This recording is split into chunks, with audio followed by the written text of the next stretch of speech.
I'm Adam Bandt. I'm the member for Melbourne, where we are in at the moment. More than 1 in 9 people voted for the Greens at this election, and as a result, we put a senator into the Senate from every state in the country for the first time, and that's the first time that any third party has done that.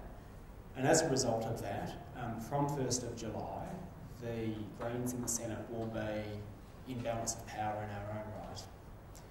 The second reason that we were in a position to even be having discussions about who was going to form government and the conditions on which they were to do it was because of the result here in Melbourne. I remember 12 months ago when we were sitting around discussing how we were going to run our campaign in Melbourne. We knew we had our policies right, but we knew that there were these other nagging issues that people kept asking us about. Well, isn't voting for Green just a protest vote? Isn't voting for the Greens just ultimately going to go back in preferences to one of the major parties in another way? If I vote Green, won't I help Tony Abbott get in? Aren't I better just voting for one of the major parties and hoping that some progressive people in those major parties can change it? Fast forward a year and look at how much we've achieved by having one person in the House of Representatives and because of the enormous things everyone has done. And it gives me enormous excitement about the state election. And to think that in 2 or 3 weeks we could be doing this all over again is extraordinarily thrilling. Please welcome Christine to the podium. Thank you very much for the opportunity to be here today. Climate change is first and foremost the biggest challenge we as humanity face, and it's urgent. We don't have time for ad hoc measures. We don't have time for 5% targets. We don't have time for offsets. We have to get on with it. But what we've also come to realise, and this is very exciting, and you're seeing it here in the Greens campaign in Victoria, and that is that if you go for transformation, if you know that you have to change and you have to transform, it gives you fantastic opportunities because you can actually address all the things that you don't like about your life.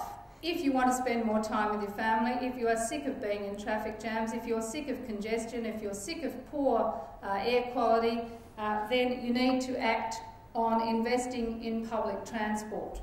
So the question then becomes, why a climate change committee to deal with an issue like climate change? Everyone says, oh, not another committee, for goodness sake, it's time to take action. Well, the numbers in the federal parliament are such that Labor has 72, we have 73, you need 76 to get something through.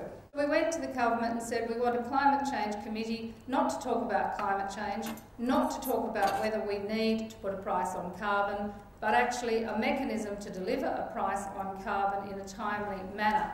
And we want experts on it, and it makes it incredibly difficult for a parliamentarian to run a really stupid political line when you have experts in the room. They try it with each other all the time, and it doesn't, they just refuse to back off it. But if you say something really stupid and an academic is sitting there and says, well, no, that is actually wrong, you can keep on saying it, but it somewhat destroys your integrity and your self-esteem to keep on at that. We have got a significant struggle on our hands to get a carbon price that is high enough to drive transformation to the renewables. Last time, the biggest champion in Canberra for compensation for brown coal-fired power station was Mr Brumby. He was up there saying the money must be spent on compensation to brown coal. Well, no, because every cent that goes to brown coal to compensate for asset value is a cent that you don't have to spend on transformation in the economy.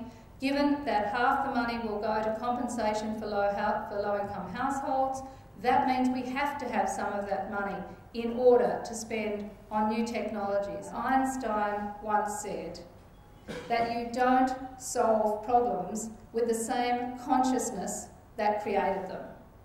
And here in Victoria, you had a consciousness with the Labor Party, with Premier Bracks at that time, extending Hazelwood. Modern stupid. That's all you can say about that.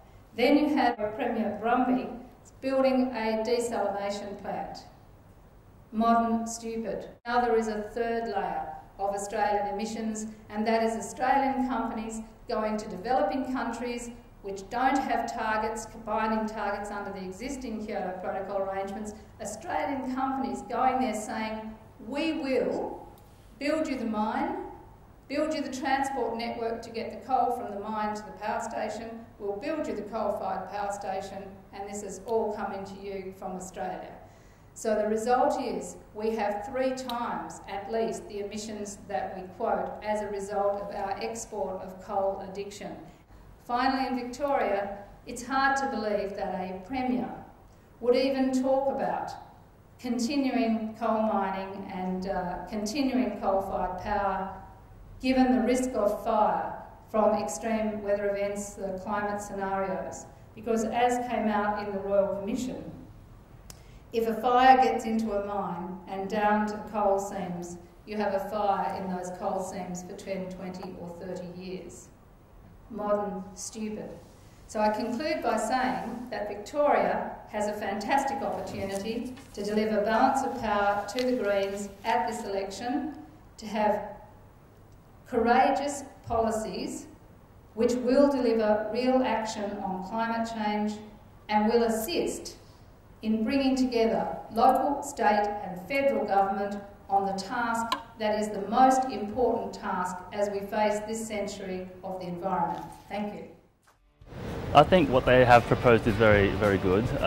It's following the example set in, I guess, the Swiss system they have in Vancouver, in Canada, where they have a smaller, lot more focused and more efficient sort of governing body to sort of project and produce sort of transport solutions that aren't necessarily bogged down in bureaucracy that we currently have.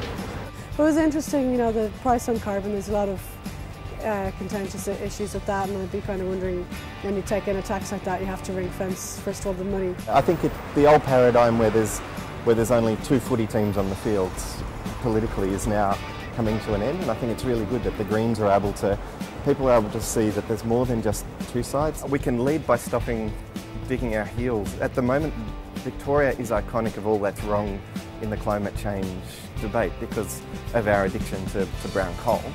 And so I think if we can change the state that's done the worst on climate change, if it can start doing the best on climate change, it'll lift the whole country up. I'm impressed with the Greens and how they've been able to build a following. I think they represent a whole new layer of people coming into politics who want something different. The most important thing is that there is change in society and the Greens are prepared to give that some voice, and that's why people are giving them support. I think dialogue and conversation is really important, and if a shared government is what it takes to stop one party running roughshod over democracy, then I think it's a great thing.